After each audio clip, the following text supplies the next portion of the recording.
अनंत कोटि ब्रह्मांड नायक राजाधिराज योगीराज पार ब्रह्म से सच्चिदानंद सद्गुरु साईनाथ महाराज की जय हो।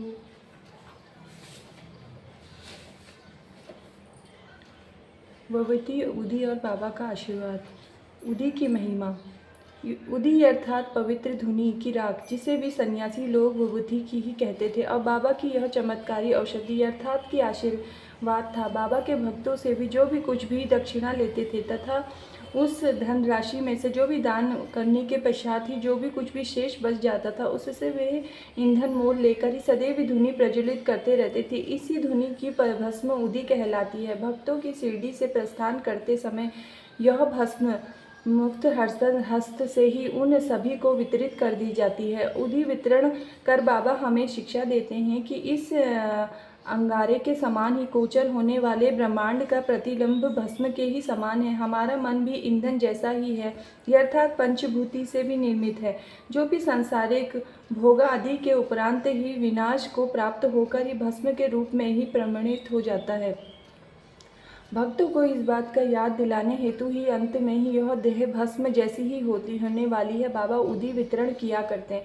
बाबा इस उदी के ही द्वारा ही एक और ही शिक्षा प्रदान करते थे कि इस संसार में ब्रह्मा सत्य और जगत से मिथ्या है, और इस संसार में वस्तु तो कोई भी किसी का पिता पुत्र अर्थात स्त्री नहीं है। इस संसार में तो केवल यही आए हैं और अकेले ही आए हैं और अकेले ही जाएंगे। उदी से वैराग्य और दक्षिणा से त्याग की शिक्षा मिलती है। उन दोनों के अभाव में इस माया रूपी संसार सागर को पार करना कठिन है। इसलिए बाबा दूसरे के भोग और स्वयं ही भोग कर दक्षिणा स्वीकार कर लिया करते थे। तभी दक्षिणा गण विदा लेते दरबारी गण विदा लेते समय रखते ही वह प्रसाद में ही रूप में उदी लेकर ही कुछ उनके हाथ मस्तक पर लगाते और अपना हाथ वस्तन उनके मस्तक पर रखते। तब बाबा प्रसन्न चित्त होते।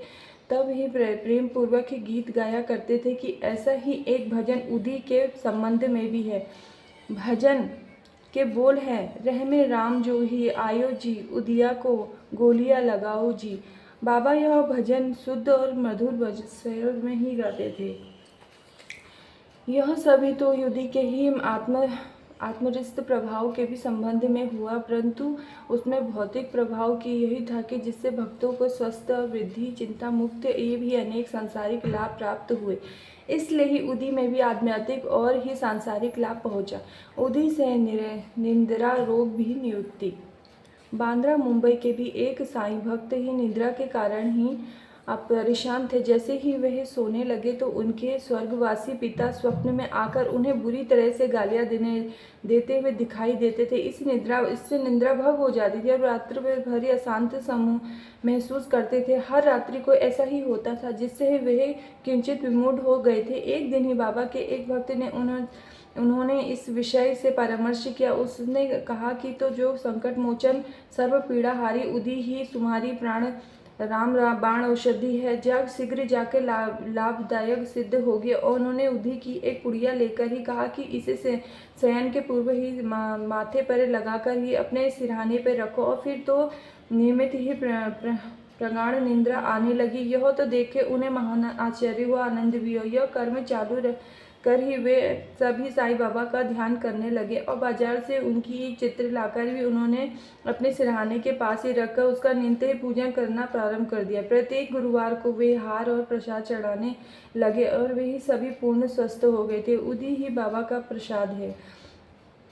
बालापाटी निवासकर और बाबा के भी परम भक्त थे। दिन में ही जिन रास्तों पे भी बाबा निकलते थे उन्हें वो प्रातःकाल ही उठकर ही झाड़ू लगाकर स्वच्छ कर देते थे, जिसके पश्चात यह कार्य बाबा की यह परम भक्त महिला राधा कृष्ण बाई ने भी किया। और फिर अब्दुल ने। बाबा जी जब भी अपनी ही फसल काटकर ही लाते थे, वो सब अनाज उन्हें ही भेंट कर दिया करते थे। उसमें से जो कुछ भी बाबा उन्हें लौटा देते थे, उसी से वो अपने कुटुंब का भरण पोषण करते थे। यह कर्म अनेक वर्षों तक चलता रहा और उनकी मृत्यु के पश्चात भी उनके पुत्र ने यह जारी रखा। बालाजी ने पहली बरसी पर भी जिसे लोगों का भी भोजन बनाया जाता है, उसमें तेंगुले लोग भी भोजन के समय ही एकत्र हो गए थे। यह देखकर श्रीमती निवासकर की चित मुमुट हो गई थी। उन्होंने सोचा कि यह भोजन सबके लिए के लिए पर्याप्त तो नहीं होगा, कहीं कम ना पड़ जाए वह, और कुटुंब का परिहास होगा।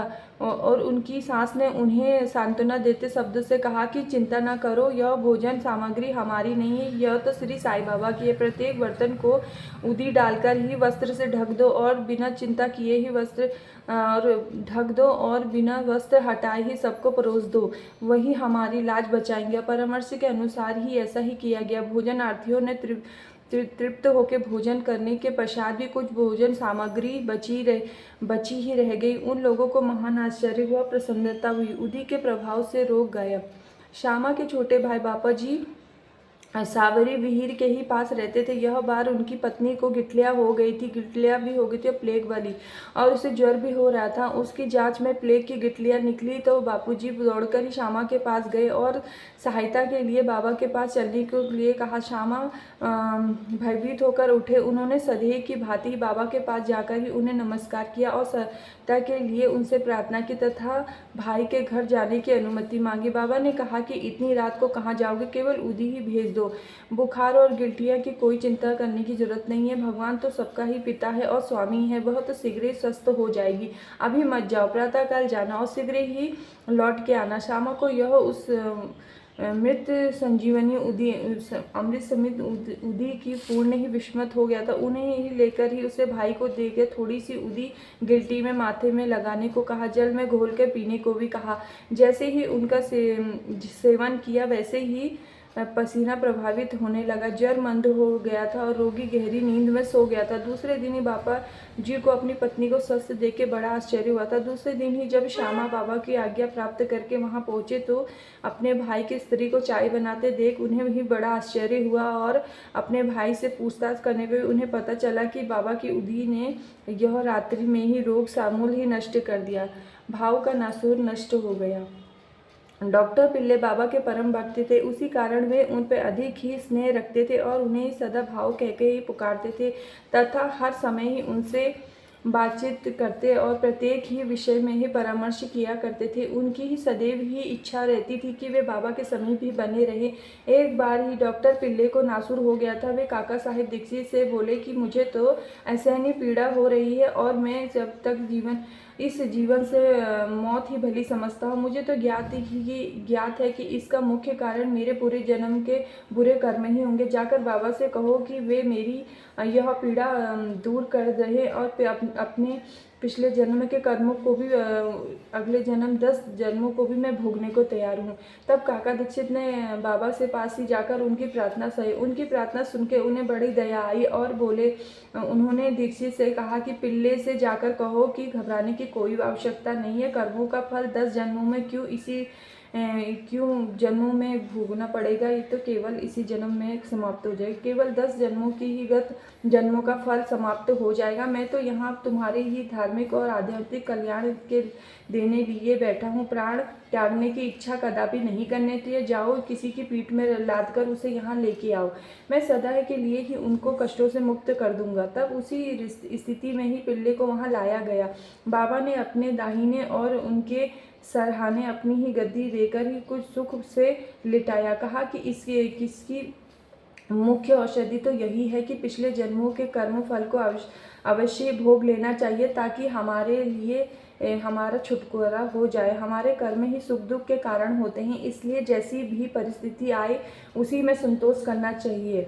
अल्लाह ही सबको फल देने वाला है और वही सबकी रक्षा करता है। ऐसा विचार करके सदैव उनकी ही स्मरण करो, वे ही तुम्हारी चिंता दूर करेंगे। तन और मन धन से जो भी वचन द्वारा ही उनकी अनंत शरण में जाओ और फिर देखो कि वे क्या करते हैं। डॉक्टर पिल्ले ने कहा कि नाना साहब ने तो मेरे पैर में एक पट्टी बांधी है, परंतु मुझे उसमें कोई भी लाभ नहीं पहुंचा है। बाबा ने कहा, नाना तो मूर्ख है, यह पट्टी हटाओ, नहीं तो मर जाओगे। थोड़ी ही देर में ही एक कौवा आएगा और वह अपनी चोंच इसमें मारेगा, तभी तुम शीघ्र ही अच्छे हो जाओगे। जब वार्तालाप हो रही थी तो तभी ही अब्दुल को, जो मस्जिद में झाड़ू लगाने तथा ही दिया बत्ती आदि साफ सफाई का कार्य करता था, वहां आया। तब वह दिया बत्ती ही साफ सफाई कर रहा था तो अचानक ही उसका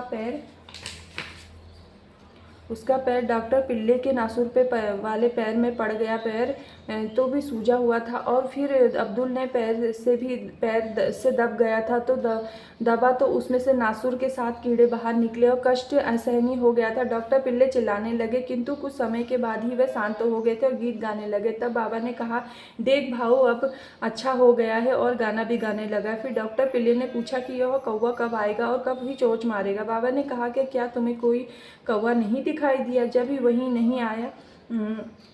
वह ही नहीं आया तो अब्दुल जिससे तुम्हारा ही पैर दबाया वही तो कौवा था जिसने चोंच मार के नासूर हटा दिया। वह सभी वह फिर से क्यों आएगा? जब जाकर बाड़े में विश्राम करो और शीघ्र ही स्वस्थ हो जाओगे। उदी को लगाओ, पानी में घोलकर पीने से ही बिना किसी औषधि के चिकित्सा के ही वो 10 दिनों में ही निरोगी हो गए थे, जैसे ही बाबा ने उनसे कहा था। उदी के प्रभाव से असाध्य रोग समाप्त हुआ।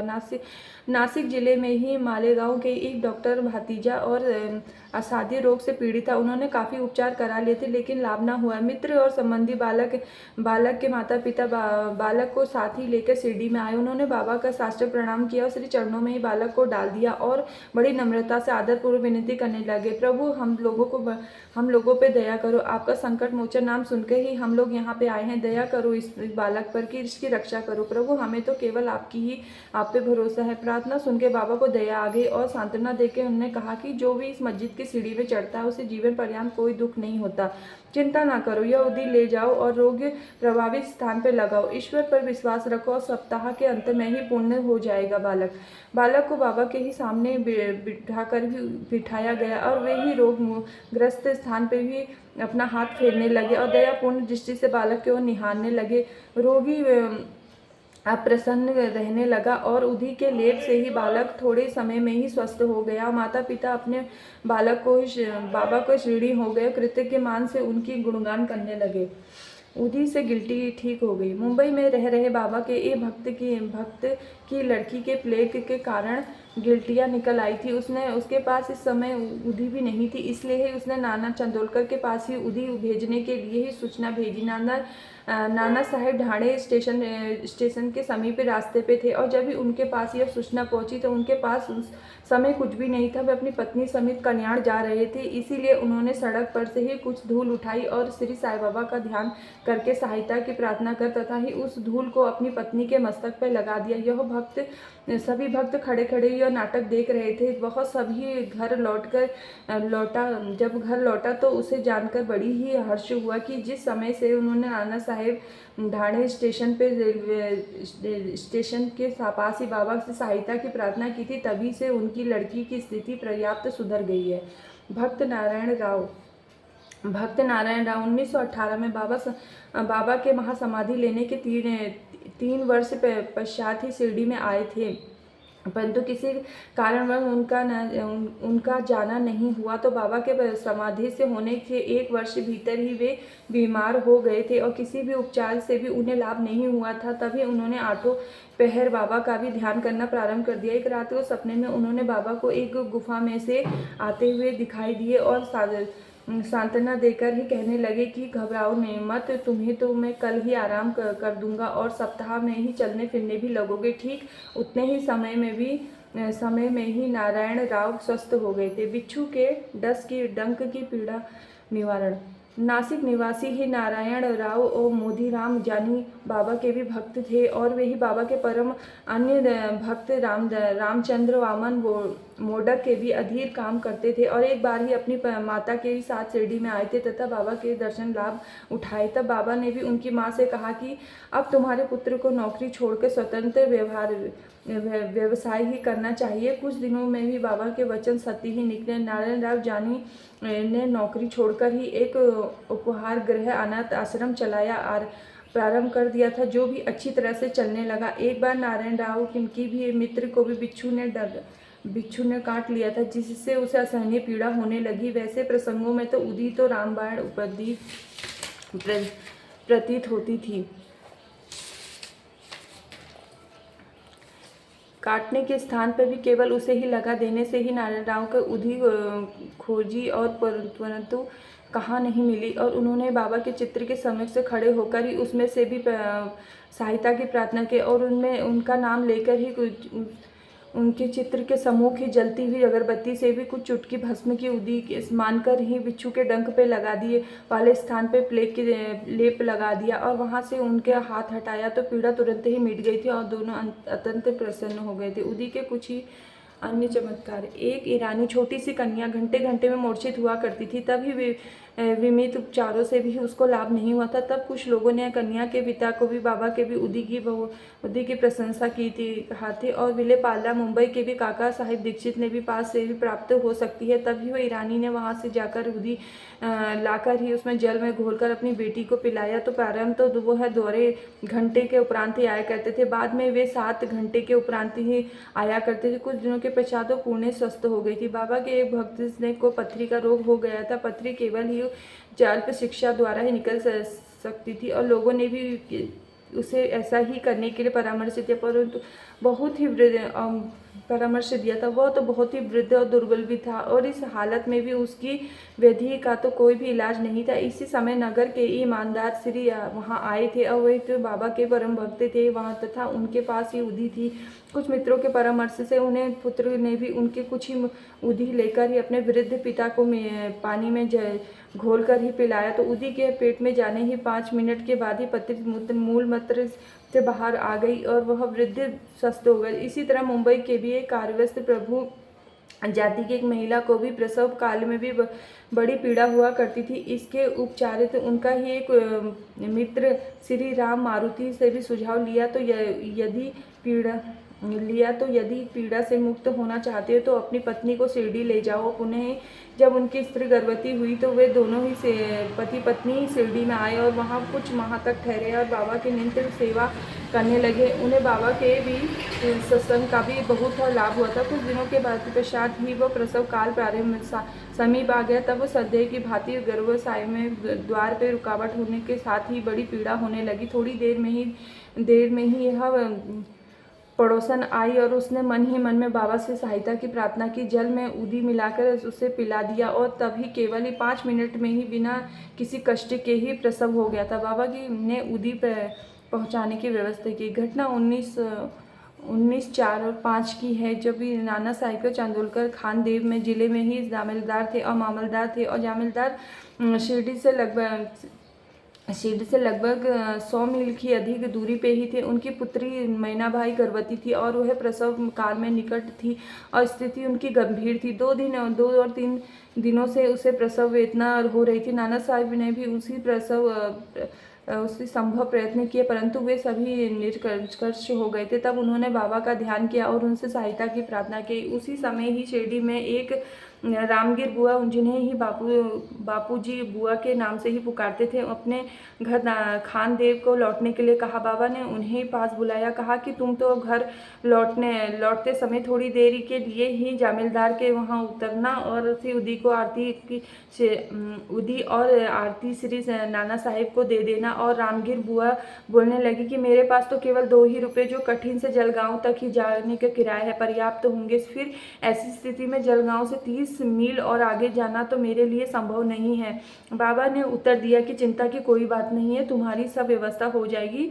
तब बाबा ने सामा से भी माधव अटकर द्वारा ही रचित प्रसिद्ध आरती की प्रतिलिपि करवाई और उदी के साथ ही नाना साहिब के पास ही भेज दिया। बाबा के वचनों पर विश्वास करके रामगिर बुआ ने भी शिरडी से प्रस्थान किया और 2:45 बजे ही रात्रि को जलगांव पहुंची। इस समय ही उनके पास से केवल 2 ही रुपये शेष बचे थे, जिससे वे बड़ी ही दुविधा में पड़ गई थी। तभी एक आवाज़ उनके कानों पे आ पड़ी कि शिरडी से जो आई है रामगिर बुआ वो कहाँ है। उन्होंने आगे बढ़कर बतलाया कि मैं ही शिरडी से आ रही हूँ और मेरा ही नाम रामगिर बुआ है। उस चपरासी ने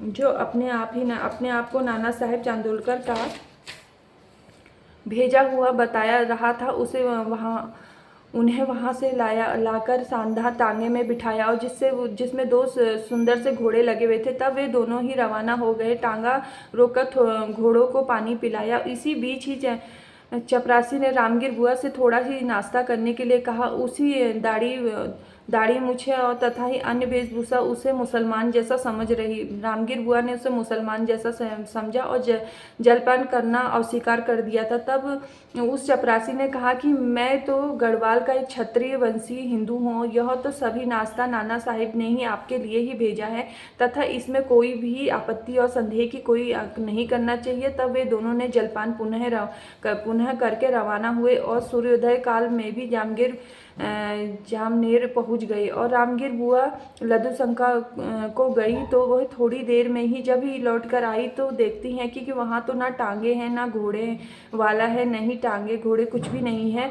मुख से भी एक शब्द नहीं निकाला और वे समीप ही कचहरी में पहुंचकर कहने लगी कि वो वहाँ उन्हें पता चला कि यह समय तो मामलदार घर में है। और वही नाना साहब घर में गए तो उन्हें बतलाया कि मैं तो शिरडी से रामगीर बुआ आरती और दूधी लेकर ही आई हूँ। इस समय मीनाबाई की स्थिति बहुत ही गंभीर हो रही थी और सभी को उनके लिए बड़ी चिंता होती। नाना साहब ने भी अपनी पत्नी को बुलाकर उदी को जल में मिलाकर अपनी लड़की को पिला देने की कहा और आरती करने के लिए कहा। उन्होंने सोचा कि बाबा की सहायता बड़ी ही सामाजिक है और थोड़ी देर में ही समाचार प्राप्त हुआ कि प्रसव कुशलतापूर्वक हो गया है, समस्त पीड़ाएं दूर हो गई है। तब रामगीर बुआ ने नाना साहब को चपरासी, तांगा और जलपान आदि रेलवे स्टेशन पर भेजने के लिए धन्यवाद किया। तो नाना साहिब ने यह सुनकर बहुत ही महान आश्चर्य हुआ और वे कहने लगे कि मैंने ना तो कोई टांगा, ना ही चपरासी भेजा और ना ही मुझे शिरडी से आपके प्रधाने का कोई भी पूर्ण सूचना मिली थी। और फिर वे दोनों ही साईं कृपा के सागर में गोते खाने लगे और मन ही मन